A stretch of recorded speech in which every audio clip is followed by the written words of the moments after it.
Hello दोस्तों, इस video में मैं आपको क्वेश्चन नंबर 11 समझाऊंगा प्रश्नावली 8.1 चतुर्भुज चैप्टर से। देखिए क्वेश्चन में गिवन क्या है। ए बी और डीई बराबर हैं, तो ए बी ये है, डीई ये बराबर है, यानी ये और ये आपस में बराबर हैं। ठीक है, ए बी और डीई पैरेलल हैं, तो ये आपस में समांतर भी हैं। ठीक है, ध्यान रखना, पैरेलल के लिए ये बना देते हैं, ये आपस में पैरेलल है। इसके बाद बी सी और ई एफ बराबर हैं। बी सी ये है और ई एफ ये है, ये भी आपस में बराबर हैं और ये आपस में समांतर भी हैं।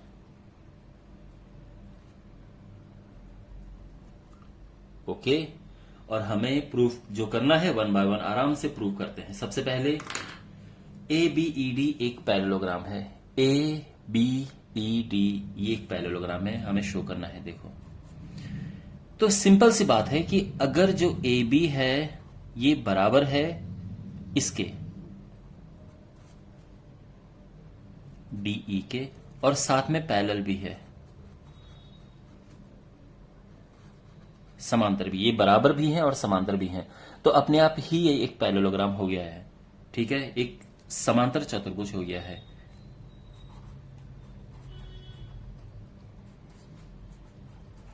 एक समांतर चतुर्भुज है। उसका रीजन यह है क्योंकि विपरीत भुजाओं का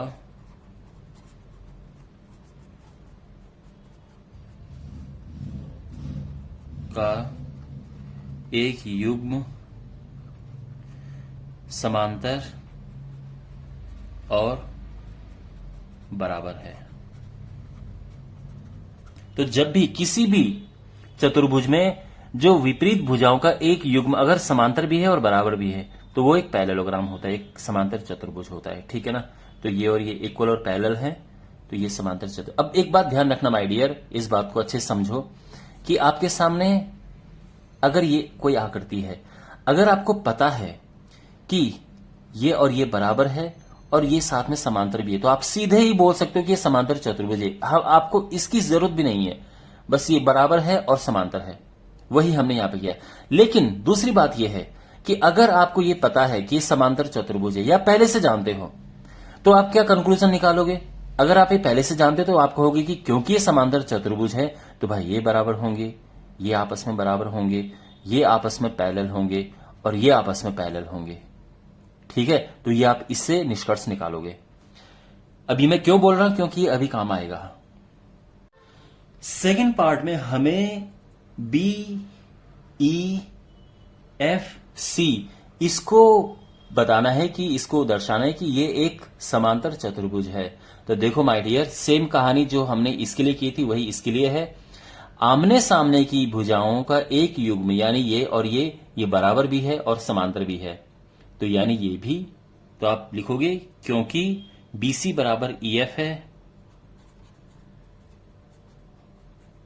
और साथ में वो समांतर भी हैं, तो हम कह सकते हैं कि BEFC एक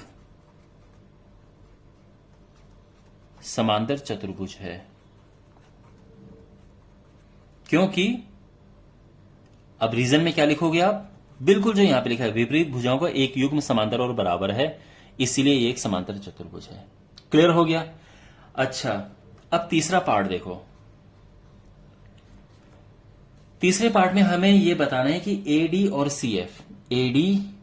CF ये आपस में समांतर हैं और इक्वल हैं। ठीक है, देखो माय डियर, यहां पे मैंने आपको बताया था कि अगर कोई त्रिभुज आपको, अगर कोई चतुर्भुज आपको पहले से ही पता कि वो समांतर चतुर्भुज है, तो आप सीधे क्या लिख दोगे कि भाई आमने सामने की भुजाएं बराबर हैं उनकी और समांतर हैं। ठीक है ना, तो देखो चूंकि ए बी ई डी एक समांतर चतुर्भुज है, इसीलिए क्या होगा, ये और ये बराबर होंगे, AD और BE। इसीलिए AD बराबर BE। समझ गया ना, ये एक समांतर चतुर्भुज है तो ये और ये बराबर होंगे। अच्छा, अब BEFC भी समांतर चतुर्भुज है, बराबर और साथ में पैरेलल। AD और BE तो ये इक्वल भी हैं और पैरेलल भी हैं। इसी प्रकार से जो BEFC है ये भी एक समांतर चतुर्भुज है, BEFC। तो इसमें भी क्या होगा कि BE और CF ये बराबर होंगे और साथ में ये क्या है, पैरेलल है। ये समीकरण नंबर 1 ले लो, ये 2 ले लो। अब आप देखो BE बराबर AD भी है और BE बराबर CF भी है, तो हो गया ना।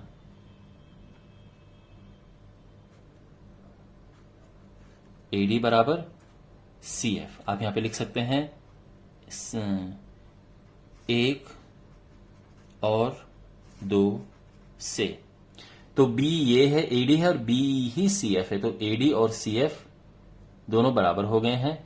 और इसी तरह से AD और B समांतर हैं और B और CF समांतर हैं, तो क्या होगा कि AD समांतर हो जाएगा CF के, और ये आ चुका है। ठीक है, आई होप आपको समझ आ गया होगा। देखो ये और ये इक्वल हैं और ये और ये इक्वल हैं, तो ये और ये इक्वल हो गए ना, और ये समांतर हैं और ये समांतर हैं, तो ये और ये समांतर हो गए, सीधी सी बात है। अच्छा, अब जो इसका नेक्स्ट पार्ट है उसको देखो। ACFD एक समांतर चतुर्भुज है जो कि बिल्कुल ही, देखो यहां पर जो AD है वो समांतर है CF के और साथ में इक्वल है। कैसे, अभी सिद्ध किया है।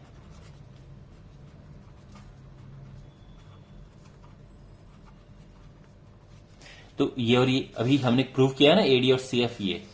तो इससे क्या होगा, देखो आमने सामने की भुजाओं का युग्म ये समांतर और बराबर है, तो आप कह सकते हैं कि ACFD देयरफॉर ACFD एक समांतर चतुर्भुज है। और इसका रीजन आप क्या देंगे, जो यहां पे लिखा है, विपरीत भुजाओं का एक युग्म समांतर और बराबर है, इसी वजह से। अंडरस्टैंड। अच्छा, अब हमें क्या पता चल चुका है, हमें यह पता चल चुका है कि यह एक समांतर चतुर्भुज है। तो उससे क्या होगा, इससे हमारा 5th पार्ट आ जाएगा। चूंकि ACFD एक समांतर चतुर्भुज है ना, प्रूव किया अभी। तो इससे क्या होगा, देखो ये एक समांतर चतुर्भुज, तो आमने सामने की भुजाएं बराबर होंगी, तो देयरफॉर AC बराबर DF है ना, AC बराबर DF आ गया, क्लियर, ओके। और इसका रीजन आप क्या लिखेंगे, समांतर चतुर्भुज में आमने विपरीत भुजाओं का युग्म समांतर और बराबर होता है। समांतर चतुर्भुज में विपरीत भुजाओं के युग्म समांतर और बराबर होते हैं। ठीक है, ये क्लियर हो गया। तो हमें क्या पता चल चुका है कि ये जो है समांतर चतुर्भुज था, तो ये और ये हमें इक्वल मिल गया है। ठीक है ना, AC बराबर DF। और फाइनली हमें, अब देखो ये इक्वल मिल गया है, मैं हेल्प थोड़ा सा ये कर देता हूं, हालांकि ये आप अभी करेंगे नहीं यहां पे क्योंकि ये क्वेश्चन में दिया हुआ नहीं है, लेकिन आपकी हेल्प के लिए मैंने कर दिया है। क्यों, क्योंकि अगले पार्ट में हमको ये त्रिभुज और ये त्रिभुज दोनों सर्वांग सम प्रूफ करने हैं, जो कि बड़ा आसान है। कैसे, ये साइड और ये साइड बराबर, ये साइड और ये साइड बराबर, और ये साइड और ये साइड बराबर, तो साइड साइड साइड रूल से दोनों हो गए सर्वांग सम। ठीक है, अब इसको हम लिखते हैं पेपर पे। ठीक है, तो देखो 6th पार्ट है, त्रिभुज ABC और त्रिभुज DEF में अब इसमें देखो क्या है, ए बी बराबर डीई है। अब ये क्यों है? क्योंकि ए बी ई डी एक समांतर चतुर्भुज यानी एक पैरेललोग्राम है। समांतर चतुर्भुज को शॉर्ट में इस तरह से लिख दो। अच्छा, उसके बाद बी सी और ई एफ ये बराबर हैं। क्यों? क्योंकि बी ई एफ सी समांतर चतुर्भुज है। ठीक है ना? आप ये भी लिख सकते हैं कि सिद्ध किया है। और तीसरा ए सी बराबर डी एफ, और ये इसलिए क्योंकि ए सी एफ डी एक समांतर चतुर्भुज है। या तो आप ये भी लिख सकते हो कि अभी सिद्ध किया है, ऊपर सिद्ध किया है। आप ये भी लिख सकते थे, ठीक है, इसकी जगह पे हमने ये सब प्रूव किए। अच्छा खैर, तो इससे क्या होगा, देयरफॉर साइड साइड साइड नियम से ए बी सी जो है वो सर्वांग सम है डी ई एफ के, और ये आंसर आ गया है। अंडरस्टैंड? वेल, तो आई होप आपको ये समझ आया होगा। काफी बड़ा क्वेश्चन था, लेकिन बहुत सारे कॉन्सेप्ट्स आपके क्लियर हुए होंगे। And thanks for watching. मिलते हैं अगले वीडियो में। Take care.